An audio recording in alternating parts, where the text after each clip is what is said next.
Let me ask you something. If you had to choose, who do you think a bank likes more? Someone with $0 in their account or someone with $10,000 saved?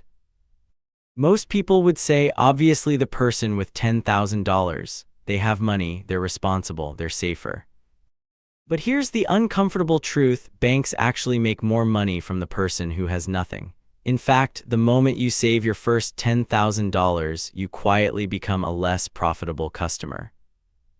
And that's exactly why everything starts to change. We've all been taught the same story growing up: save money in the bank, avoid risk, be financially responsible. And yes, saving is good.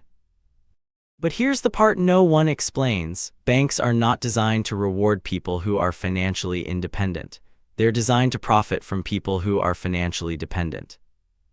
Think about your everyday life. When your bank balance is low, every decision feels urgent. You don't think long-term, you think right now. Your laptop breaks, right arrow, you swipe a credit card. Your salary is delayed, right arrow, you take a quick loan. You want something, right arrow, you split it into monthly payments. And slowly, this becomes normal. Not because you're bad with money, but because you're stuck in a cycle. Let's simplify how banks actually make money. Banks don't just store your money, they use it. When you deposit money, the bank might give you 2–4% interest. But when they lend money, they charge much higher. Credit cards, personal loans, EMIs, that's where the real profit comes from. Now think about this: if you have no savings, you're more likely to borrow. And if you borrow regularly, you become extremely valuable to the bank, because every time you borrow, you pay interest.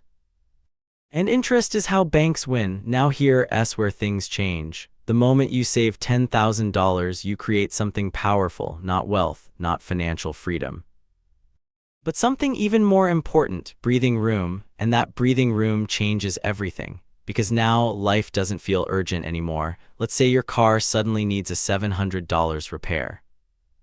Without savings, you panic, you reach for your credit card, you promise yourself you'll figure it out later.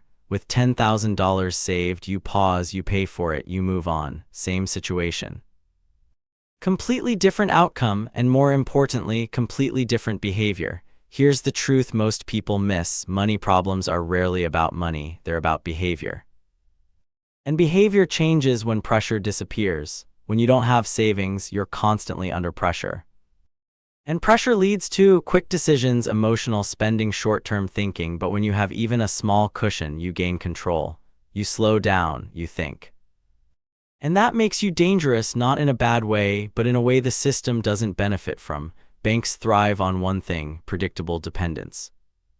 They want customers who need credit regularly, carry balances, pay interest over time, because that creates consistent profit. But someone with savings, they don't behave like that. They avoid unnecessary debt, pay off balances quickly, think before borrowing, and suddenly, they're no longer predictable, because it's the first real line most people cross. Below $10,000, you're still vulnerable. Above $10,000, you start to feel secure. Not rich, but stable, and stability is the beginning of independence. Here's the deeper idea that most people never realize: banks don't fear your money, they fear your lack of need. Because the entire financial system is built around one simple loop: earn, right arrow, spend, right arrow, run out, right arrow, borrow, right arrow, repeat. And as long as you stay in that loop, you remain valuable. But the moment you save enough to break that pattern, you step outside the system. When you live without savings, your brain operates in survival mode. You're always thinking, how do I get through this month? And when your brain is in survival mode, it doesn't make the best decisions. It looks for relief, not strategy. That's why things like flash sales, easy EMIs, buy now, pay later work so well. They promise immediate relief. But when you have savings, your brain changes. You're no longer trying to survive. You're trying to optimize. Now you ask, is this worth it? Can I wait? What's the smarter move? And this shift is powerful, because now you're not reacting to money, you're directing it.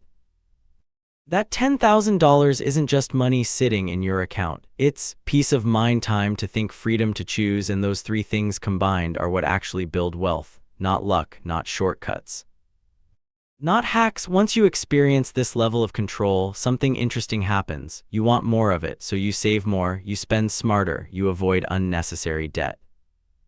And slowly, your entire financial life changes direction. $10,000 becomes $20,000, then $50,000, then investments, then passive income, and now your money starts working for you. Instead of you constantly working for money, so what should you do with all of this? Don't overcomplicate it. You don't need to become an investing expert overnight. You don't need to chase passive income immediately. Start with one goal, build your first $10,000, because it's not about the number, it's about what the number does to you. Break it down. $10,000 sounds big, but $10 a day equals $3,650 a year. $20 a day equals $7,300 a year. It adds up faster than you think. Cut small leaks, delay small pleasures, stay consistent. Before investing, before trying to grow money, before chasing financial freedom, ask yourself, can I survive without borrowing? If the answer is no, that's your starting point. The real goal is not just to have money, it's to have options, because money doesn't just buy things, it buys time, it buys patience, it buys better decisions.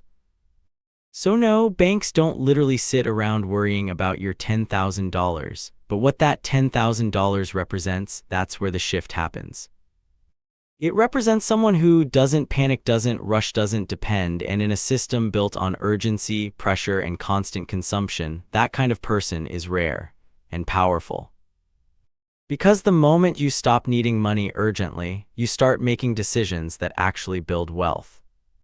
And sometimes that entire transformation begins with just $10,000 sitting quietly in your account.